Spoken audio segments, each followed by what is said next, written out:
There is nothing that compares to the utter cuteness of a child, with the gentle coos, the thumb-sucking, the tiny feet and hands. And people are drawn to newborns in the same way that all eyes are on a NASCAR pileup at the Daytona 500, or the way that hedge fund managers are drawn to companies on the edge of liquidation. I mean, really, who doesn't love a baby? And is there any job more challenging and any more rewarding than how parents spend a lifetime trying to mold this piece of protoplasm into a productive member of society? Someone to be admired and cherished for who he or she is and what he or she can do. I mean, every moment of a child's life in the eyes of the parent is special, from the first laugh and the first word, be it mama, dada, balloon, or in the case of Stanford swimmer Brock Turner, consent, to the child's first steps or their first inappropriate text message sent out to the entire student body. Parents revel in their children, and they have every right to do so. After all, the child is brought up to embody all that is good about the parents themselves, a sort of mascot for the family in a way. Proud parents post pictures and videos of their children on Flickr and Twitter, Instagram, and YouTube and link them to all their friends and relatives, creating what can only be called a battle out there on the open web between these pictures taken by proud parents as they try to show off their children dressed in age-appropriate costumes like hookers or suicide terrorists or even Hitler. I mean, it's never too early to get them started on Mein Kampf or even simply naked on the potty at age 2. And that battle between them and those cute kitten videos that are all the rage. Now, some might say that Johnny doesn't stand a chance against Mittens falling behind the couch, but Johnny being dressed as a life-size condom not only teaches those trick-or-treaters about safe sex, but also creates an equally funny video as his parents struggle to get him out of it later. They obviously struggled with it before the young man was conceived. But truly, the only way for we parents to express our love for our children and to show the world how proud we are of them and that they are so much better than your child would be to have every parent set up a website solely dedicated to advertise the child in the same grand fashion that any great advertiser would do so for his or her product during the Super Bowl. I mean, imagine a site. www. Allie is so awesome, or www. Cow kicks your son's ass, that promotes and pronounces all the virtues of your child with the same pomp and circumstance and sophistication as Budweiser's "What up?" Yo. What's up? What's up?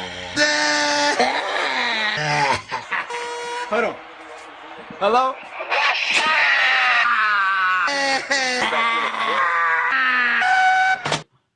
Or the E-Trade baby. Bent on blowing this fat stack of cash.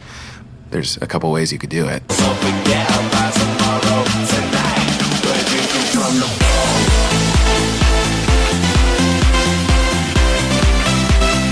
Or just go to E-Trade and save it. Boom. Or Allie Landry skillfully catching Doritos in her mouth in a laundromat. Ay, Chihuahua. These images are iconic in the same way that your child, whether he or she is spitting up applesauce or cuddling with the family dog, or even taking those classic, realistic posed senior photos, is iconic and unforgettable. I mean, reality shows are all the rage now, with over 300 produced weekly in the United States alone, with such role model-esque programming as 16 and Pregnant, where one teenager imagines having a baby as dressing up a doll every day, and Bridalplasty, where brides come on the show to compete for different plastic surgeries so they can look amazing for their wedding. And who can forget Mob Wives, which follows the lives of imprisoned mafia husbands who are usually incarcerated for murder or drug cartels. I mean, good role models? Forget about it! And what better reality star to join the pantheon of stars such as Gordon Ramsay and Star Jones, Omarosa, or Jersey Shore's own Snooki than your own special child? I mean, the website would start off with pictures that are staged, the action or prom-style pictures of your child holding up the Tower of Pisa or hanging with the posse. but then moves to a 24/7 video of the child, him or herself, and all the mundane, which we parents know is so cute, never minding what Uncle Dave thinks about it. I mean, Uncle Dave never bothered to have any children anyway, so what does he know about it? To the grotesque, I'll let your mind think about that, and everything in between. I mean, what a great way to see little Johnny blow out his first birthday candle, brush his teeth, sleep, make a dookie, get sent to his room for being too full of himself, getting picked on by his peers for being a celeb, and going into counseling rehab by the age of 12 with no real sense of his place in the world. I mean, talk about great TV! And it might take a lot of money to set this up, but isn't your child worth it? I mean, parents are already dropping bank to set up their kids for success in the pageant industry. Glamour doesn't come cheap. According to Dorothy Petit, director of Southern Elite Pageants in Chapel Hill, North Carolina, the very low end of the spectrum in the world of pageants is between $400 and $500 minimum. The mid-range is about $1,500, but she's seen parents drop $3,500 or more in preparation for one big day.